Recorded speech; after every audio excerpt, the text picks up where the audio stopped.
বুখারী শরীফ হাদিস নম্বর 3617। উবাইদ ইবনে ইসমাইল রহমতুল্লাহ আনহু হিশাম এর পিতা থেকে বর্ণিত যে তিনি বলেন, মহানবী সাল্লাল্লাহু আলাইহি সাল্লাম এর মদিনার দিকে বেরিয়ে আসার 3 বছর আগে খাদিজা রাদিয়াল্লাহু তাআলা আনহা ইন্তেকাল করেন। তারপর 2 বছর গত হয়। এর কাছাকাছি সময় করে তিনি আয়েশা রাদিয়াল্লাহু তাআলা আনহাকে বিবাহ করেন, যখন আয়েশার বয়স ছিল মাত্র 6 বছরের বালিকা। তারপর আয়েশার বয়স 9 বছর হলে বাসর উদযাপন করেন।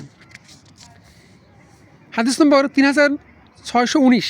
মুসাদ্দাদ রহমতুল্লাহ আনহু ওমর রাদিয়াল্লাহু তাআলা আনহু থেকে বলেন, আমি মহানবী সাল্লাল্লাহু আলাইহি সাল্লামকে বলতে শুনেছি যে আমলের ফলাফল নির্ভর করে নিয়তের উপর।